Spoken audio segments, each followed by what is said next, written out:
Merry Christmas! It is Christmas Day, and you are here for some last minute food and wine pairings and also football predictions. Now, traditionally, Christmas Day has been a day for the NBA. The NBA does have 5 games, and full disclosure, I'm going to be watching basketball today. I will not be watching football. However, I will be checking the scores at the end of the day.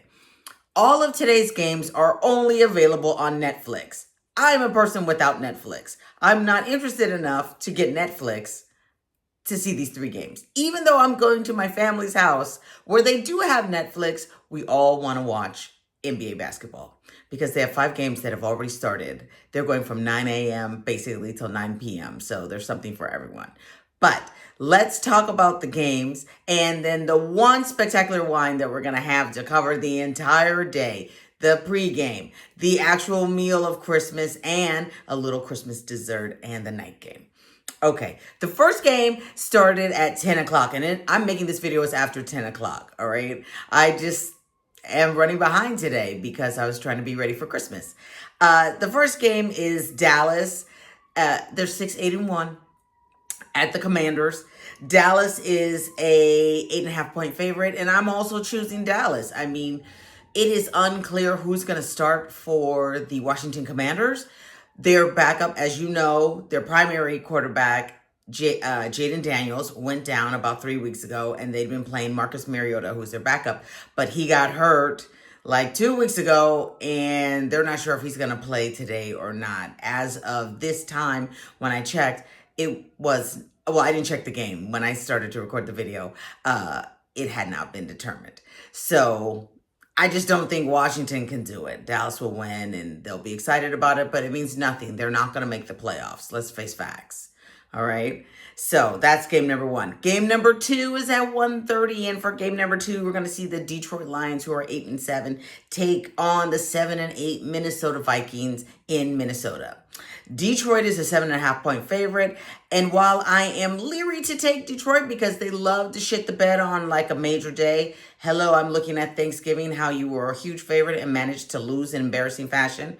I am still going to take Detroit because I just don't think that the Vikings are going to be able to get it together. I mean, the Vikings have been losing for the last 3 weeks in a row, and people are really seeing what J.J. McCarthy has to do, which is he's only okay. They gave him a big contract, and he's really only okay. He's not getting them to the promised land like they had hoped. So I'm going to go ahead and go with Detroit. Now, the last game of the night. The last game of the night is, when it was scheduled, I'm sure it was the intention that it would be a real gangbuster game to end the day. It is the 12-3 Denver Broncos in Kansas City facing the 6-9 Kansas City Chiefs. Now, nobody could have thought that the Kansas City Chiefs would be this bad. The Kansas City Chiefs are, in fact, playing their third-string quarterback. He will be starting. He is a guy by the name of, I have to even check his name because I was like, who is this guy? His name is Chris Oladuncan. He started his first game all season last week. He lost. He scored no touchdowns, and he was sacked 4 times. He did throw for 111 yards. So this game has the Denver Broncos as a 15.5-point favorite. Denver is the obvious choice. Even though Bo Nix is highly unpredictable, Denver has a really good defense, and they managed to get points on the board. So this game is probably going to be a bust. I mean, watch it if you really just want to see Denver tear apart Kansas City. So if you're a Kansas City hater like all of my Raider fans, this is a great game for you because you'll enjoy watching them lose again. All right, to go with all of that football and all the festivities that you're going to have on Christmas Day, we are having a wine that I represent as Amandus Wines that is spectacularly good, all right? Full disclosure, this wine is not for the faint of heart. The retail price on this bottle of wine, this champagne, it is champagne from France, is $175. So it's not for every day. That's why you have literally not seen it all season, because I really only bring it out on a big holiday. So the champagne we are having today is non-vintage RC La Mer Trignon from Villers-sous-Chantelan, which is in the Marne section of the Champagne region. This bottle is 60% Pinot Noir and 40% Chardonnay. This has been aged in the bottle for 4 years. They only make 40,000 bottles every year. It is estate grown. It is premier cru. It is spectacularly good. It is worth every cent that they are asking for it. And I do not say that lightly. It is worth every cent. Now, let's take a look at it in the glass.